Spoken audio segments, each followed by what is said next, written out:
Hello and welcome to the mic. Hello. Is it on? Hi. Well, the mic can't hook me up. That's all right. My name is Nathan Deans. I'm the Vice President of the Hill Country Community Band, and I want to welcome you out to our spring concert. Well, late winter. It's now spring today. It's beautiful. The Hill Country Community Band has been providing free concerts for the community for 35 years now. And we enjoy having everybody out. We also want to thank First Baptist Church for allowing us to use their venue for not only concerts, but also rehearsals every Tuesday. And we couldn't do it without them.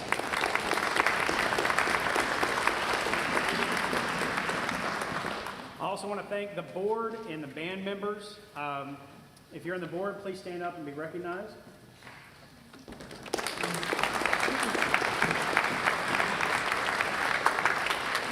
And also the members who volunteer to put together our programs and posters and marketing and communications that help tell you that this is going on.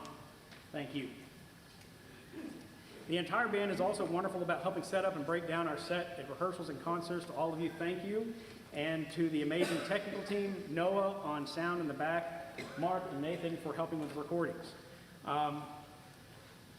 We're also able to offer these free concerts due to the generous contributions from local organizations like the Lions Club and the Civic Club, but mainly from you, our patrons. There's a lot of expense that goes towards this, the cost of the music, the cost of security and other instruments, and we couldn't do that without you and our other patrons. So if you are so inclined to, we have donation baskets in the back. We have a QR code in the program that you can scan and do a donation online, or you can also go to our website at hillcountrycommunityband.com and donate there as well. Cash is always welcome. Our next concert will be Sunday, April 13th at 4 p.m. here at the church. And without further ado, I'd like to announce Dr. Manuel Arambula and the Hill Country Community Band. We open all of our concerts with the national anthem, so please stand if you are able.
Hello.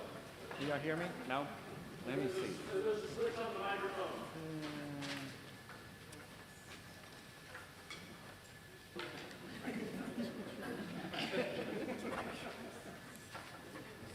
Hello. All right. Hey, thank you for being here. Thank you for being here. It sure was cold the last week. Yes, so the weather's really nice. So thank you all for coming out. So today's program, deals with, as Neil put it, matters of the afterlife. Now, I would assume that, for most organizations, that is probably not the most joyous topic to do a concert on. It deals with death, but some of the most beautiful music ever written in Western civilization has dealt with death. So, it's always good to showcase that kind of music, because like I said, it's some of the world's most beautiful music has been written regarding the afterlife. And so, without further ado, we're gonna start with a march, just like all band concerts should, with a march. Our first march was written by John Philip Sousa. Now, John Philip Sousa's marches are usually, they're flashy, they're energetic, and they're very joyous for the most part, right? But actually, Sousa wrote a funeral march. It's titled The Honored Dead. It was written in 1876. It was premiered in 1897. It was primarily composed to honor those who had perished in service. But it still has all the qualities of a Sousa march, the same roadmap, and it still has those beautiful characteristics of a Sousa melody, which, very noble melodies, very easily memorable. It stands out for its emotional depth, using the full range of the band to express both grief and gratitude. And it was arranged for President Grant's funeral in 1885, and was also used by the U.S. Marine Band for its own funeral procession. Now, as we are entering the month of March, the Marine Band, every year, has what's called March Madness. Now, naturally, we associate March Madness with, I believe, basketball, right? I don't follow that. But it's marches, like a march, like a musical march. So they deal with March Madness. So they put out a whole bunch of marches. There's contests between them, and eventually there is one big winner at the end of the month.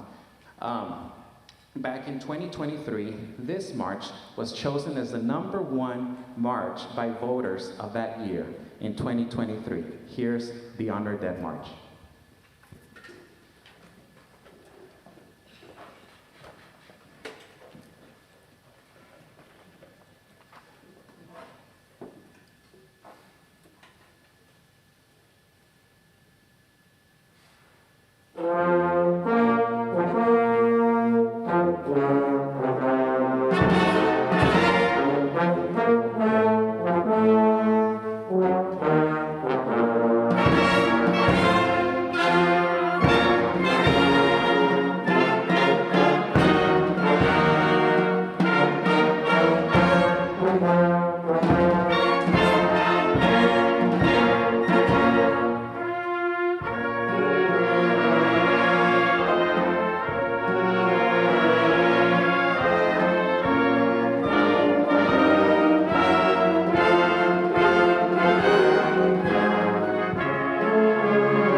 All right, so we're gonna move on. So, as I said, throughout Western music, music has been written for the dead.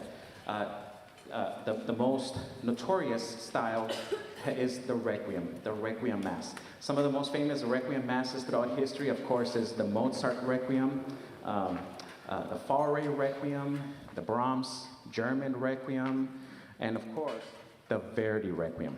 And so the next piece we're about to do is taken from the Verdi Requiem. Now, the Verdi Requiem is about 2 hours long. I wish we could do it, but we don't have the kind of power strength for that yet. So this arrangement done by Emil Mollenhauer just takes the section of the Dies Irae. Now, the liturgical mass is broken up into several sections: the Offertare, the Dies Irae, the Kyrie. And so it has a lot of sections, but we're just going to focus on the Dies Irae. Now, the Dies Irae deals with the Day of Judgment. So, we're going to hear the trumpets calling the Day of Judgment. Think of, tormented souls not wanting to go to, to that place where none of us want to go. They're in pain. But at the same time, there's the music transforms, and it becomes more serene. So the Requiem was actually premiered in 1874. Now, by this time, Verdi was a very, very famous composer in Italy. It was composed for an individual named Manzoni. Let me see. Okay, so it was written for an individual named Manzoni. He was a writer in Italy. He was a nationalist writer, and he did a lot to push the nationalist ideals of Italy at that time. And so Verdi took this piece on tour through Paris, through Italy, and it has since become very, very popular in this day. So we're going to be doing the Manzoni Requiem. Okay, the voices have been put into the instruments. They don't want to sing, so they're going to be playing. So you're going to be hearing those voices in this arrangement. Thank you so much.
Trumpets, stand up, trumpets, stand up, trumpets, all of you, stand up. Stand up.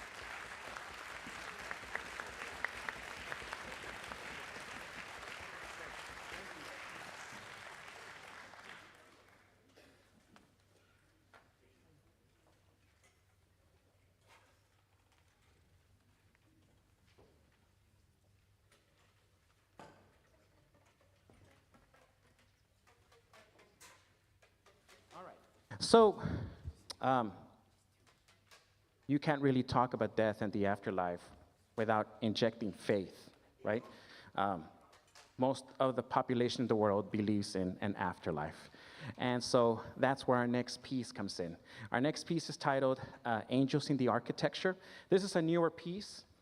It was premiered in 2008. It was written by Mr. Frank Tekeli. Mr. Tekeli is a graduate of Southern Methodist University here in Texas and the University of Michigan. And he just recently retired from the University of Southern California as a professor of composition. So Mr. Tekeli says of his work, Angels in the Architecture, it was commissioned by the Kingsway International and received its premiere performance at the Sydney Opera House in July 6, 2008, by a band of young musicians from Australia and the United States. So this work unfolds as a dramatic conflict between the two extremes of human existence, the divine and the other, which is evil. So, Angels in the Architecture, the title was inspired by the Sydney Opera House itself with this angelic halo-shaped acoustical ornaments hanging directly above the performance stage. So, angels are thought to be some of the messengers which are often depicted as symbols of hope, love, and protection. So, this piece is in 4 parts. It begins with light, which we're going to see our angel. But darkness always tries to inject into light, right? So we're going to go from light to darkness, and then we're going to go back to light, and then back to darkness at the end. So you're going to hear our angel. It'll be performed by Miss Barbara Wilmoth. And the text goes as follows. I am an angel of light. I have soared from above. I am clothed with mother's love. I have come to protect my chosen band and lead them to the promised land. So the angel, represented by the singer, frames the work, surrounding it with a protective wall of light and establishing the divine. You will also hear other tunes throughout the piece, played by instruments rather than sung. So you're going to hear a traditional Hebrew song of peace titled Hevenu Shalom Aleichem, which means we bring peace upon you.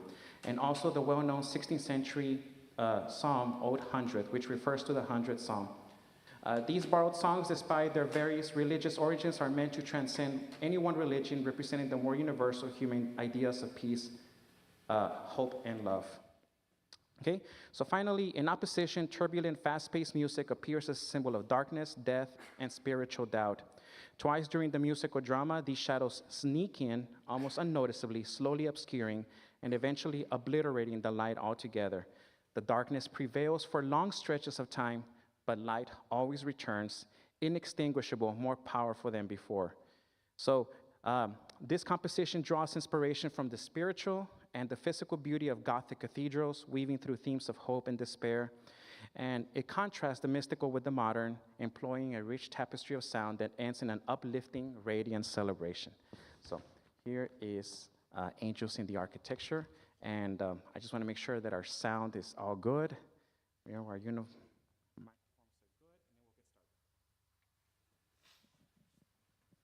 we'll get started.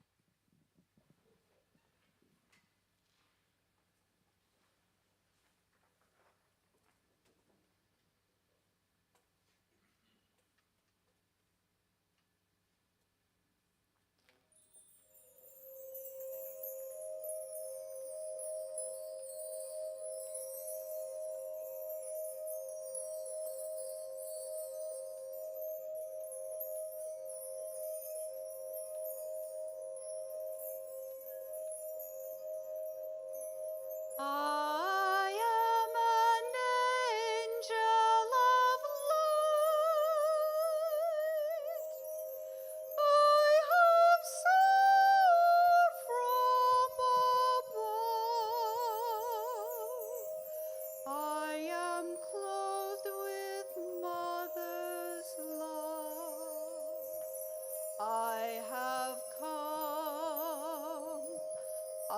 have come to protect my chosen band and lead them to the promised land.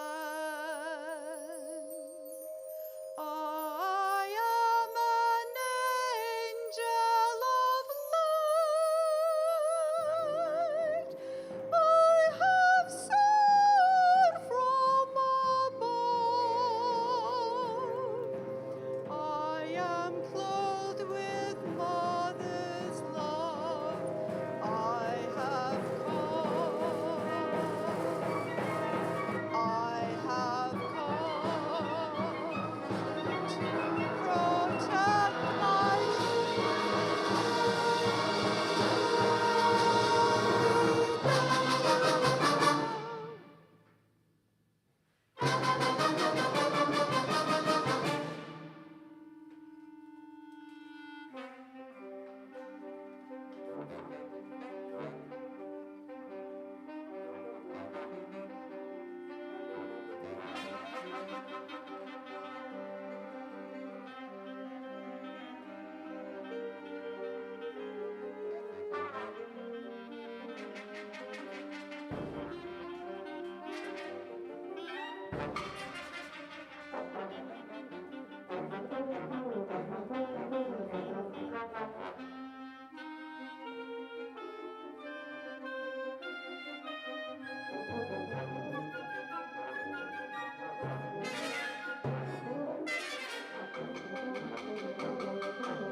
I have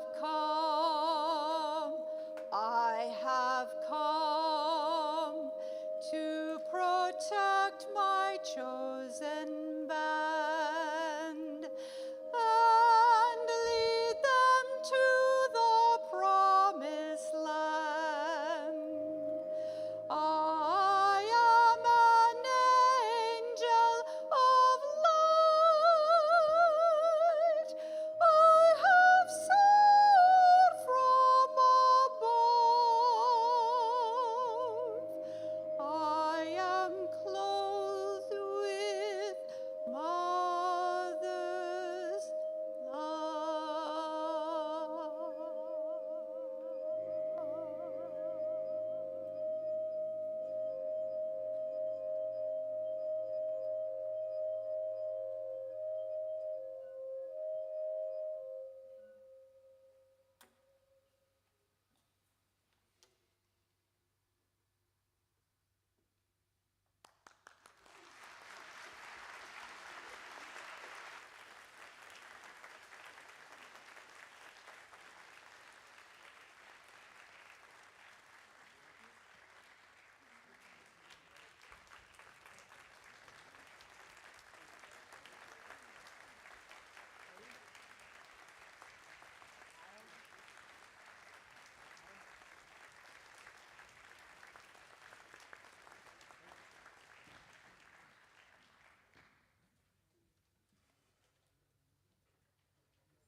All right.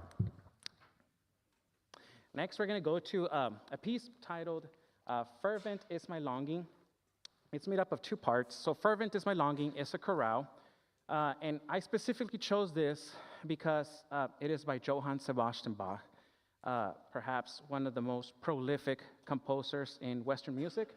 But he was also a very spiritual, very religious individual. So a lot of his music deals with faith. It is said that every time Bach was set to compose something, he would start at the very top saying, he would write in, "God help me."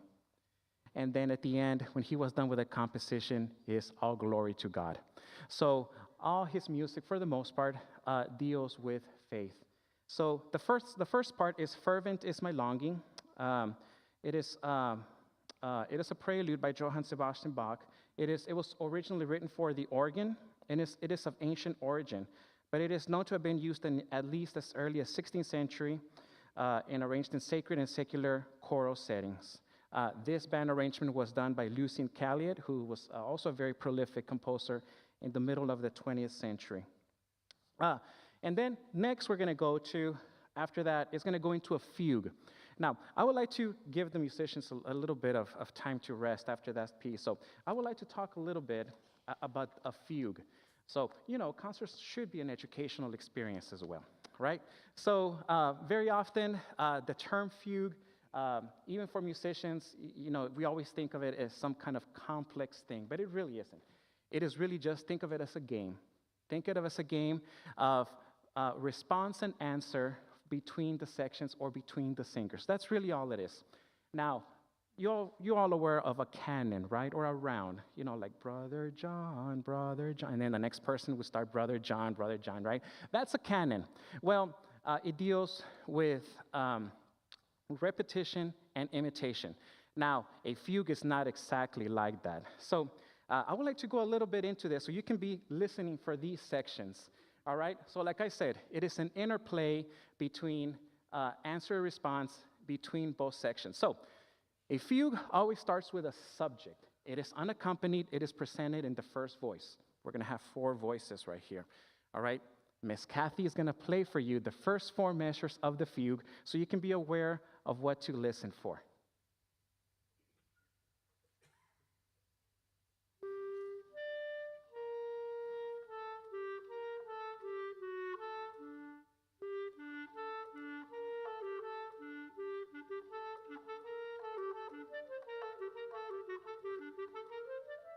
Thank you. That is the subject. Yes, yeah. Thank you. All right.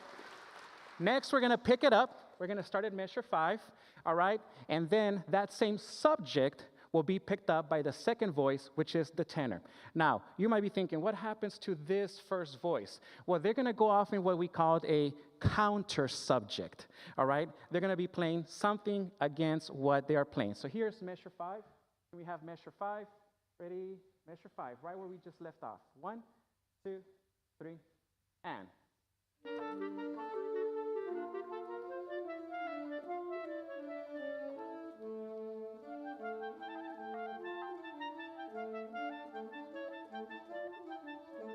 Thank you. All right, so be listening for that. Thank you. So that second response to the subject is in the dominant key. All right, so it's not in the same key. That way, it's not the same key.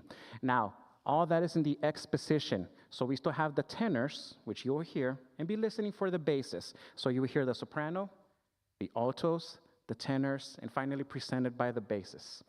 Next, now, that particular tune is not a really great melody, right? It's not, I mean, per se, it's not a great melody, you know? It's probably what, you know, any music theory professor would write at the university level, right? It's not particularly a great tune. Now, the genius comes to what the composer does in developing that. And that's where the development section comes in. Finally, we go to the recapitulation, and the composer brings everything to a big climax, and you will hear the big subject presented again. And you won't miss it. It's going to be loud and bold, and you will hear it in our brass. So be listening for that. Thank you.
seconds of silence to remember our dearly departed ones.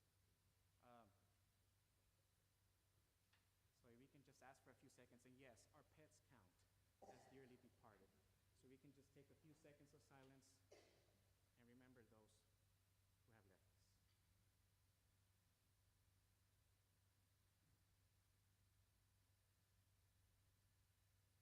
Thank you. All right, so next we will finish off with last year's winner of the March Madness. I decided to program it because since we did the 2023 winner, I decided to do also the 2024 winner of last year. So if you have Facebook, follow the United States Marine Band, and you can actually hear the marches before you actually vote on them. So thank you so much. I really hope you enjoyed our concert, and if you feel so inclined, please leave something behind as everything is getting more expensive. Thank you so much, and we will now finish with 2024's March Madness winner, Cyrus the Great, by Carl King.